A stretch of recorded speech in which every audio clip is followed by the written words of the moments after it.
नमस्कार, मैं मितेश यादव। आप देख रहे हैं तहलका न्यूज़ भोजपुरी। हम अभी यहाँ पटना सिविल कोर्ट में हूँ और हमारे साथ अभी मगही के जाने माने मॉडल्स या एक्टर कहे जाते हैं वकील जी हैं। तो आइए इनसे कुछ बातें करेंगे, क्या कुछ कहाँ तक केस गए हैं, क्या कुछ प्रोसेस चल रहा है, सारी बातें को आप लोग को जानकारी देंगे। वीडियो में बने रहिएगा। सबसे पहले स्वागत है जी। बहुत बहुत धन्यवाद आपको। जी, क्या क्या कुछ हुआ आज? सुनवाई था, क्या कुछ हुआ थोड़ा देखिए, इसमें आज रोशन रोही का फाइनल बेल पे आर्गूमेंट था, बहस थी। उनके वकील बेल किए, कोर्ट को चकमा देने की कोशिश किए और चूंकि दोनों पक्षों का वकील मौजूद था, चूंकि यह केस की सुनवाई तभी होती है जब दोनों पक्ष के लोग रहेंगे। मैं इस न्यायालय में मैं भी इन्फॉर्मेंट की तरफ से पीड़िता जो है किरण सिंह, जिसका नाम है, ये फेक नेम है, मतलब पीड़िता का नाम नहीं लेना है मीडिया में। अच्छा। माननीय सुप्रीम कोर्ट का निर्देश है, तो पीड़िता के तरफ से हम रिप्रेजेंट कर रहे हैं। उसके बिहाफ में हम सारी मैटर को रखे। माननीय न्यायालय को पीड़िता के साथ जो अन्याय हुआ, पीड़िता ने जो आप बीती थानाध्यक्ष महिला थाना को जो लिख करके दिया, जिसके आधार पर 376 और सेक्शन 4 ऑफ पॉक्सो एक्ट में केस दर्ज हुआ, वो सारी बातें केस डायरी में भी ट्रू हो गया है केस। सीनियर पदाधिकारी DYSP ने भी इस केस को ट्रू पाया और पर्यवेक्षण टिप्पणी कहा कि इस केस की जो है सुपरविजन और केस डायरी जो है 376 और सेक्शन 4 की तरफ जो है कि करते हुए, सत्य पाते हुए इसका इन्वेस्टिगेशन किया जाए। इन्वेस्टिगेशन अभी चूँकि फ़िलहाल चल रहा है।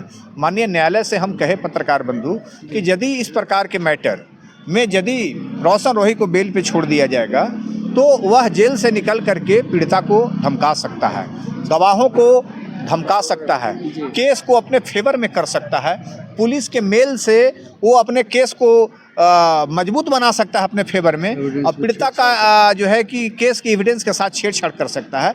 माननीय न्यायालय ने हमारी इस बात को कंसिडर किया और उन्होंने कहा कि अभी चूंकि फ़िलहाल केस डायरी आई है, इन्वेस्टिगेशन चल रहा है, इसलिए फ़िलहाल अभी कोई बेल पर विचार नहीं किया जाएगा। अभी कस्टडी में रहिए, 8 दिन के बाद फिर सुनवाई होगी। अगली तिथि 23 तारीख है, 23 तारीख को पुनः सुनवाई होगी। जी, मतलब डेट आगे बढ़ गया है। डेट आगे बढ़ गया क्योंकि कस्टडी बहुत कम हुआ है। कस्टडी अभी 75 दिन हुआ है, 15 दिन बाकी है। चार्जशीट आएगा, चार्जशीट के बाद हम ऑनरेबल कोर्ट से बोलेंगे अगली तिथि को कि चार्जशीट आने दिया जाए, उसके बाद केस को ट्रायल कराया जाए, गवाह का बयान लिया जाए, उसके बाद जजमेंट करा के इसको सजा कराएंगे हम लोग।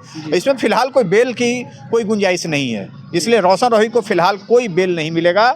मैं आपको आपके चैनल के माध्यम से बता देना चाहता हूँ कि इसमें बेल की कहीं कोई गुंजाइश नहीं है। आप देखे होंगे इस प्रकार के इससे पहले भी देश में बहुत बड़े घटनाएं हुआ था।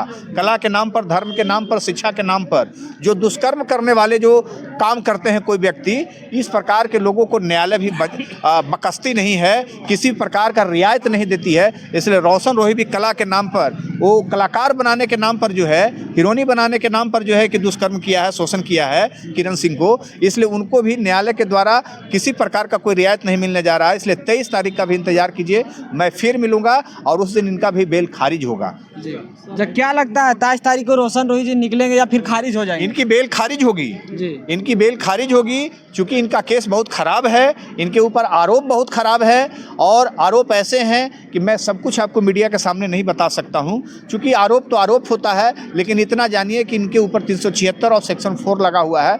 इस आधार पर जो कोर्ट की जो पद्धति रही है, जो ADJ 6 ने अभी तक कहा है कि इस प्रकार के केस में मैं जमानत नहीं देता हूं, पहले से भी इनका एक धारणा बनी हुई है, तो यहाँ से लेके हाई कोर्ट तक इनको जो है कि बेल मिलने की कोई गुंजाइश नहीं है। मतलब सिविल कोर्ट से हाई कोर्ट भी जाएंगे, हाई कोर्ट से भी बेल मिलने की कोई गुंजाइश नहीं है जी। इसलिए फिलहाल जो है रोशन रोही अगले कुछ दिनों तक, क्या बहुत दिनों तक अभी जेल में रहेंगे। वो लाल कोठी का ही जो है कि अभी चक्की का खाना खाएंगे। बाहर की दुनिया का सैर अभी करना उनके लिए बहुत दूर की बात है। अच्छा, जो उस पे एक्ट लगा, अगर ये सक्सेस हो जाए तो कितना दिन तक जेल में रहेंगे? देखिए, सेक्शन तो अब केस ट्रू हो गया है, अब तो मात्र 15 दिन का इंतजार कीजिए ना। 15 दिन में केस जो है कि आपको आ जाएगा, चार्जशीट हो जाएगा। चार्जशीट में ही दूध का दूध और पानी का पानी हो जाएगा कि यह केस कितना सत्य है, कितना गलत है। जिस दिन यह केस 376 और सेक्शन 4 में चार्जशीट हो गया, समझिए कि इनको आजीवन से कोई नहीं रोक रहा है, आजीवन कारावास इनको रहेगा ही। अच्छा, रोशन रोही के वकील जी बोल रहे थे कि उसके काफ़ी सारे एविडेंस दिखा रहे थे, उसमें फेक बोल रहे थे कि सारे फेक है। इस पे आप क्या देखिए, बोलिएगा? कहने दीजिए उनको, उनका तो काम है फेक। तो क्या उनको मतलब फायदा मिल गया क्या? इस तरह के बोलने से क्या अभियुक्त को बेनिफिट पहुंचा दिया क्या, कि जेल से निकाल दिए, बेल हो गया? इसलिए ऐसा कोई दावा यदि कर रहे हैं सिर्फ इस नाम पर कि हमको ऐसे बोलने से जो है कि हमारे अभियुक्त को कोई फ़ायदा हो जाएगा, हमारा केस कमज़ोर हो जाएगा, उनका केस कमज़ोर हो जाएगा और मजबूत हो जाएगा, ऐसा कोई बात नहीं है। कोर्ट जो चलती है पत्रकार बंधु एविडेंस पे चलती है, कोर्ट फैक्ट पे चलता है, कोर्ट गवाहों के बयान पे चलता है, कोर्ट इन्फॉर्मेंट के स्टेटमेंट से चलता है, नहीं कि जो है कि किसी के आउट ऑफ कोर्ट इस तरह का बयान देने से कि फेक। कोर्ट में यदि कोई चीज़ गलत है या सही है उसको साबित करना पड़ता है, उसको साबित करने में भी बहुत लंबा समय होता है। गलत को भी गलत साबित यदि आपको करना है कोर्ट में तो ट्रायल है, उसका प्रोसेस है, लॉ है। इसलिए कह दीजिएगा कि गलत है, गलत एक दिन में साबित कर दीजिएगा कोर्ट में। फिलहाल अभी जेल में रहना पड़ेगा रोशन रोही को, उन्हें कोई रियायत अभी नहीं है कानून से। ये हमारे साथ अभी वकील जी थे और काफ़ी सारे बातें हुए हैं, बोल रहे हैं कि आगे तक ये केस जा सकते हैं। इसके साथ वीडियो को हम एंड करते हैं। आप सभी क्या सोचते हैं अपना कमेंट राय में ज़रूर दीजिएगा। मिलते हैं नेक्स्ट वीडियो में। देखिए, एक चीज़ जान लीजिए कि जब FIR हो गया, केस ट्रू हो गया, गवाहों का बयान हो गया, अब फर्जी कहाँ हुआ? यदि फर्जी होता है तो इसकी जांच करना पुलिस पदाधिकारी का काम होता है। इसके सुपरवाइज पदाधिकारी DSP रैंक के अधिकारी होते हैं। जब उन्होंने इस केस को ट्रू कर दिया है तो कोई वकील साहब कह रहे हैं कि केस को जो है कि तोड़ मड़ोड़ करके जो है कि फंसाया गया है, तो इससे काम नहीं न चलेगा। पीड़िता का जो है दावा जो है आपके ऊपर कि आपने मेरा शोषण किया है, आपका कम नहीं न जाएगा।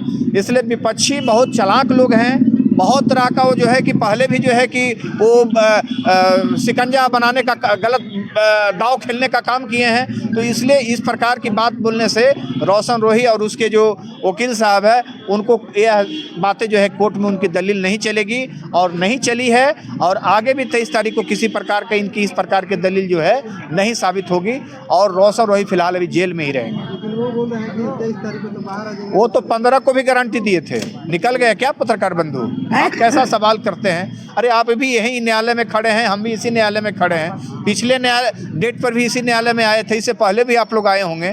दावा तो कर रहे थे 1 जनवरी के बाद 8 जनवरी उन्होंने कहा, 8 जनवरी के बाद 15 कहा, तो कहाँ चले गए? कानून है, लॉ है, इस पे भरोसा रखिए। न्यायालय है, यदि आज न्यायालय, कानून और पुलिस सिस्टम नहीं रहेगा तो इस समाज को कुछ मजबूत लोग नोच कर खा जाएगा। इसलिए कानून बहुत बड़ी चीज़ होती है। आज कानून का ही भय है कि ये समाज में हम लोग निर्भीक होकर के घूम रहे हैं। जिस दिन न्यायालय नहीं रहे, पुलिस नहीं रहे, वकील नहीं रहे, तो इस समाज को लोग बर्बाद कर देंगे, खंडित कर देंगे। इसलिए यदि समाज में के शुभचिंतक लोग हैं उनको भी मैं अपने आपके चैनल के माध्यम से कहना चाहते हैं कि जहां भी रहिए कानून का पालन कीजिए, और जहां भी आपके साथ इस प्रकार का कोई अव्यवहार करता है, अमानवीय व्यवहार करता है, आपके साथ जोर जबरदस्ती करता है, आप कानून का सहारा लीजिए, हिंसा का सहारा नहीं लीजिए। जब कानून का सहारा लीजिएगा समय तो लगेगा लेकिन आपको इंसाफ मिलेगा। इसलिए कानून पे भरोसा कीजिए। जी, चलिए इसी के साथ एंड करते हैं।